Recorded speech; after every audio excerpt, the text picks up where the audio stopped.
why did Stalinism, for example, lead to so much bloodshed, do you think, and human suffering?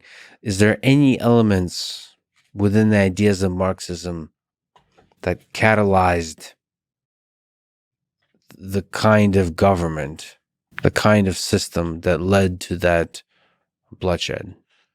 I don't think so. I think there were many things that led to the bloodshed and to all that Stalin's regimes did. And, I spent 10 years of my life with another economist writing a book about that to try to explain from a Marxist position the rise and fall of the Soviet Union. You might want to take a look at it sometime. But there, I'm going to say a few things now, but all of those things are spelled out in great detail with loads of empirical evidence, etc., in that work. So let me start with playing a little bit with Hegel. The biggest impact that Marxism had on the Soviet Union was really not so much what the Soviet Union did, but what the rest of the world did. I mean, you had a really interesting move, and I'll give you a parallel from today. The move was that the old Russian regime collapsed. World War I, it fell apart. The Tsar and all of that, it couldn't survive. It had already been in trouble. There was a revolution in 1905. There was the loss of the war to Japan. I mean, if you know Russian history, which I assume you do, you'll know that there was a lot leading up to the collapse in 1917. And in some ways, it was fortuitous that the political group, very small, that could seize the opportunity of that collapse happened to be Marxists. Earlier on with Kerensky, the first government that tried, it wasn't people all that impressed by Marxism. It was people more skeptical and would not have been called Marxist probably by history. They tried, they couldn't. Lenin and his associates were able to take over from them later in that same year. The rest of the world, though, was horrified. The rest of the world saw Marxism having taken this immense leap from being a political party, a movement, critical of capitalism, yes, but still not challenging the power. Now it had the power and in a big country. And they freaked out.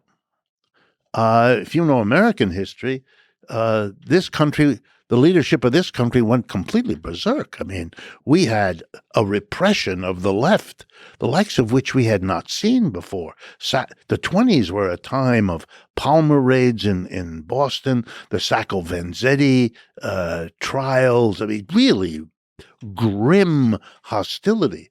And you had the four countries agreeing to invade the Soviet Union to try to crush the revolution.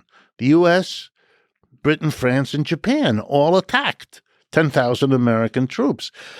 So what you had right away was a notion in the West that this was unthinkable. There was a great professor at Princeton, Meyer, I forget his first name, who wrote this wonderful book about all American foreign policy since 1917, has been obsessed with Russia. Even now, this fight with Ukraine is half about Russia, as if Russia still was the Soviet Union, as if people haven't figured out. That was a big change back in 1989 and 90. Yeltsin and Putin are not what you had before, or at least they're not Lenin.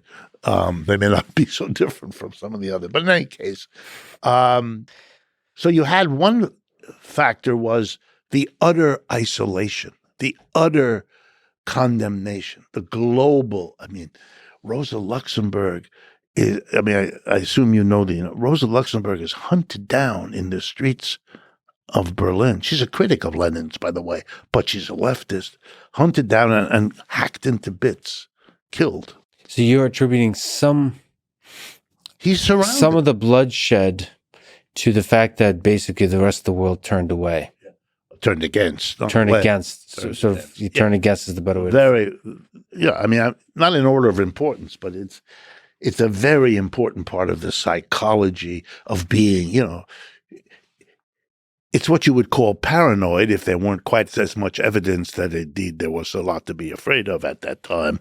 Nobody had ever done it. Look, you could see the effects of it by Stalin inventing the idea, which had no support at first, that you could have socialism in one country. That was thought to be ridiculous, that socialism was internationalism.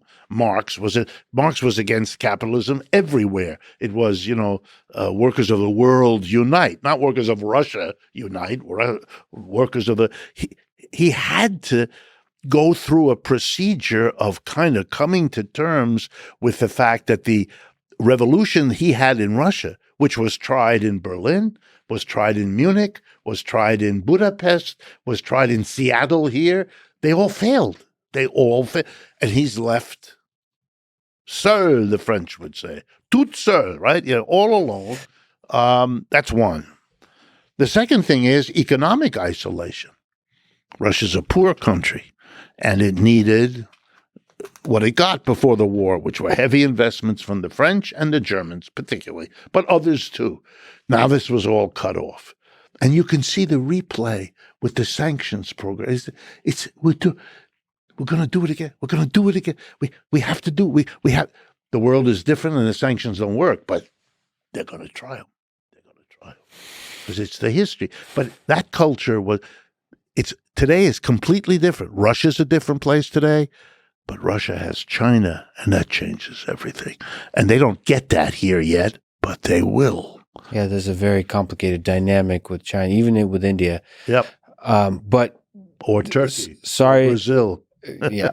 Sorry to say, human nature may change at a slower pace than yes. that does geopolitical That has occurred currents. to me as well. I get that point.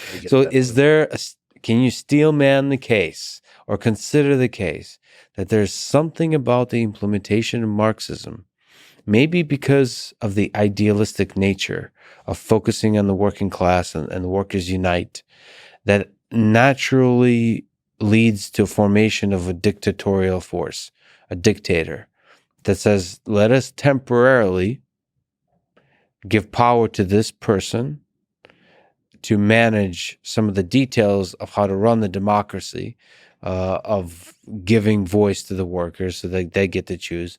And then that naturally leads to a dictator. And there's naturally, in human nature, power, and absolute power, as the old adage goes, corrupts absolutely.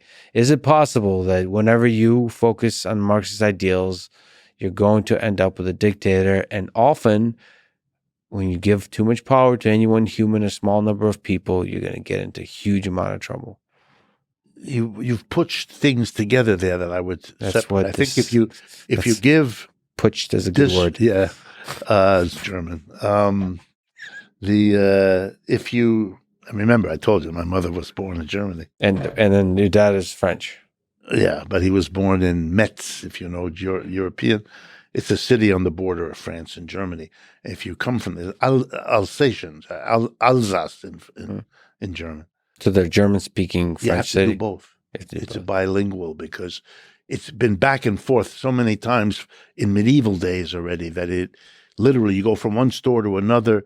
The proprietor here is French and the proprietor there is German, but they all speak both languages because you don't speak either of them?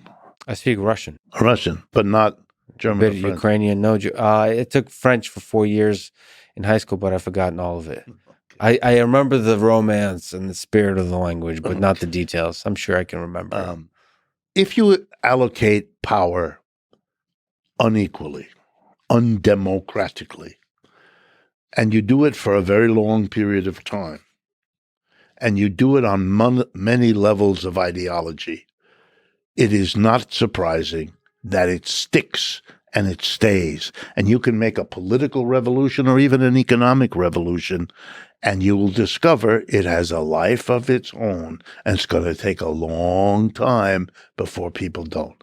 If you have a religious tradition, Christianity, that prides itself on its monotheism, and that it doesn't want to have anything to do with the old Greek mythologies when there was Zeus and Diana and all the others, and they were very human-like, but instead we have one who is the absolute beginning. And what are you doing? You're teaching people an authority line that comes from the individual. If you have a sequence of kings, if in your feudal manor the lord sits called the landlord, and he has unspeakable power over everything that goes on, and you do this for thousands of years, yeah, you can make a Russian Revolution in 1917, but if you imagine you've gotten away from all that people assume without ever thinking about it, you're going to have trouble.